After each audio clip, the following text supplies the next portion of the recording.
It's unclear whether WA has reached the peak of its COVID wave. Even still, the government is pressing ahead with its next stage of living with the virus.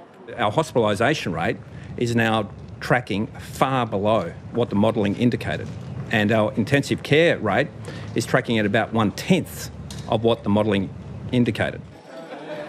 From 1 minute past midnight, density limits will be relaxed. Gyms, galleries and hairdressers will only be limited by the 2 square metre rule, the 150 person cap gone.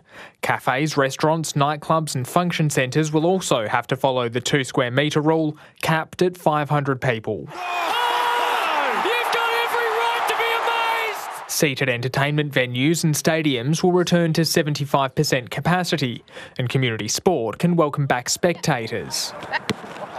Masks won't be needed outdoors anymore, only indoors and in places like hospitals, aged care homes and on public transport. You'll also be able to have up to 30 people in your home, up from 10. Step outside and that increases to 200. But with hospitals not yet in the clear, the current visitation rules still apply. Which means a patient can have up to 2 visitors per day, but they have to come at different times. The other big change, you won't have to check in at the supermarket or any other shops anymore. Head across the road to a pub, a restaurant, anywhere you need to show proof of vaccination, and that requirement remains. We are now on course for the soft landing Western Australians have been aiming for. But with cases still on the rise, not everyone is as confident. The Chief Health Officer advising restrictions shouldn't be eased until 1 to 2 weeks after the peak, warning that if they're relaxed earlier, cases and hospitalisations could increase. The system is under stress, and the last thing we need is a large increase in numbers because restrictions have been removed too early.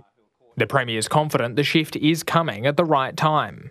It was very clear, if required and deemed appropriate, these measures could be put in place, and that's what we're doing. He won't say when restrictions will ease further.